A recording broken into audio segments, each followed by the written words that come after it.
Un film dans le Middle West américain, avec des gueules cassées au potentiel redneck. Je ne sais pas pour toi, mais moi ça me fait demi-mollet. Messieurs, dames, le bonjour, j'espère que vous avez un goût de terroir dans la bouche, car nous allons faire un tour dans l'Amérique profonde. Avec Three Billboards Outside Ebbing, Missouri, le titre est un peu long. En français dans le texte, les panneaux de la colère. Pour une fois ça fonctionne. Ça fait des mois que j'en entends parler, de ces fameux panneaux. Et ce film arrive enfin dans nos salles, précédé d'une grosse hype outre-Atlantique, où il a reçu un succès retentissant, qui le passe favori à la course à la statuette, avec alibi.com. Cette fois-ci, évitez de vous tromper d'enveloppe, bande de nazes. Et sans toutes ces strass et paillettes, j'étais franchement enthousiaste à l'idée d'aller voir ce film, qui était un des plus gros morceaux de ce début d'année civile. C'est la semaine prochaine, je suis bien. Le réalisateur que je suis depuis ses débuts, avec ce fucking cast de malades, je suis plus que chaud bouillant, comme une petite ménagère mal baisée, devant 50 nuances de grès. Et malgré quelques petites contrariétés d'écriture, je vais revenir. Ce film est tout bonnement excellent. J'ai kiffé, et pas qu'un peu. Le combat de cette mère pour rendre justice à sa fille défunte, en s'opposant à la police locale, quitte à se mettre la petite bourgade de Ebbing, Missouri à dos,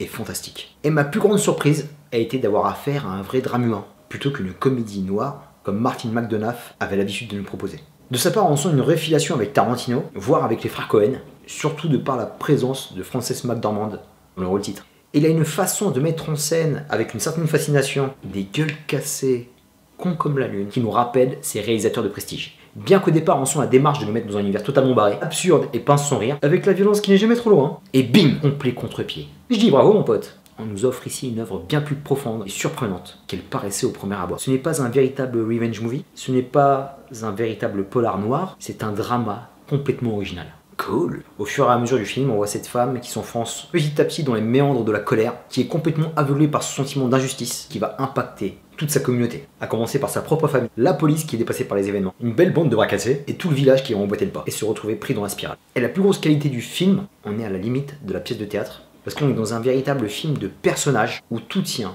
sur les performances des acteurs. Commencer par la légendaire Frances McDormand. Je l'aimais profondément auparavant. Mais là c'est encore plus. Elle est stratosphérique du début à la fin. Attendez à une super perf de sa part, comme d'habitude. Mais là c'est ouf. Elle a un rôle taillé sur mesure. Elle est extraordinaire en matriarche dure à tuer, qui ne reculera devant rien pour faire avancer l'enquête sur la mort de sa fille. On la regarde, c'est un véritable personnage de western. Elle est prête à se taper avec tout ce qu'elle a sous la main, contre n'importe qui. Et ce que j'ai vraiment apprécié, c'est sa répartie de dingue. Dès la première seconde, quand elle ouvre la bouche jusqu'à la fin, elle est splendide. Frances, si tu m'entends, un gros big up à toi. Tu m'as fait chavirer, ma grande. Le reste du casting, on a peut-être ce qui se fait de mieux en termes de gueule, des physiques qui n'appartiennent qu'à eux. C'est ça qu'on aime. Encore un autre acteur de légende, Woody Harrelson. Même plus besoin de le présenter tellement il est fort. Et sans doute le second couteau le plus doué de sa génération. Et ce type-là, on ne le met pas assez en avant, car c'est véritablement un acteur de génie. Sam Rockwell. Tous les films où je l'ai vu, c'est un tueur. Ils sont tout aussi fascinants que Frances McDormand. Et même les rôles minimes, qui passent peu de temps sur l'écran, m'ont vraiment fait plaisir.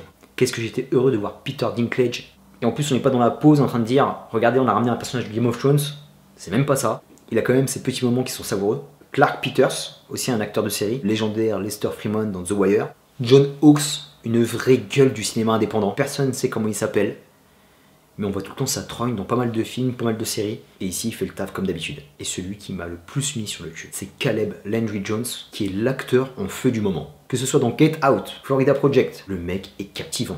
Et il lâche peut-être la scène la plus émouvante du film. J'étais à deux doigts de lâcher une larme. Bien qu'on soit centré exclusivement sur les protagonistes, on a quand même quelques belles idées de mise en scène et des vrais morceaux de bravoure. Comme j'ai dit par rapport au personnage de Mildred, on a une vraie affiliation au western. Quelques scènes, quelques cadrages bien sentis. Le plan séquence en milieu de film est complètement barge, super drôle et très bien amené. L'incendie et tout le rendu émotionnel sans trop de dialogue. Il y a vraiment de l'humour noir qui fait mouche, qui nous donne une comédie poilante. Bien sûr, des fois, comme je suis un gros beauf, j'ai aimé tout côté cutéreux, qui baigne dans la violence, la vulgarité, voire le racisme bas du front. Mais ça passe. Le centre des États-Unis est un pays à part. Là-bas, ça se passe comme ça. Et on peut pas juger, même si c'est limite. Et malgré tout ça, il y a une grande part d'humanité qui m'a touché profondément. Et là où ce film surprend, c'est par ses à côté, sa presque finesse d'écriture.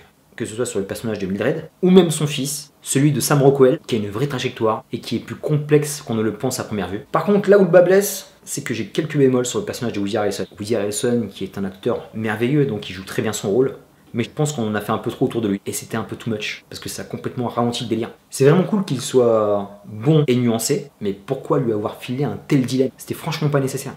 Je vais absolument pas vous spoiler, parce que c'est un film qui est surprenant, mais il y a une scène de flashback. Qu'est-ce qu'elle vient foutre là?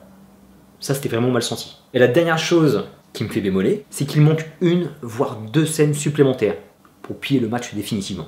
J'étais complètement investi, j'étais à fond, et je suis resté sur ma faim. C'est comme si le film nous enlevait le bouquet final, qui était supposé arriver. J'aime bien les fins ouvertes sur certains films, mais c'est pas ce genre de film où on doit se faire notre propre idée. Là, on doit nous la donner. Je suis pas d'accord, mon pote. Pour conclure, Three Billboards Outside Ebbing, Missouri, Les panneaux de la colère. Pour une fois qu'il y a un titre qui marche en France, profitons-en. Et le film du moment à ne pas rater. Quand tu fais ce que tu veux en même temps.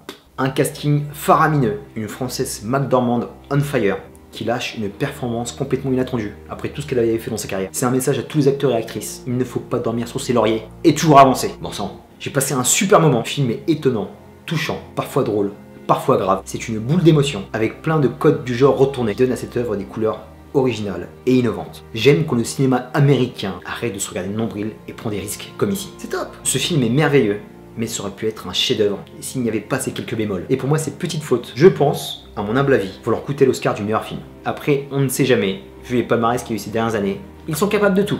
Terminus pour Three Billboards Outside Ebbing, Missouri. Même le titre en anglais, ça le fait. Les panneaux de la colère. Je te dis à très bientôt pour de prochaines vidéos. À chaque fois que j'allume la caméra, il y a un putain de vent qui se lève. La météo m'en veut. Mais ça ne m'arrêtera pas. Je te dis à très bientôt pour de prochaines vidéos. D'ici là, porte-toi bien. Je te fais presque des gros bisous.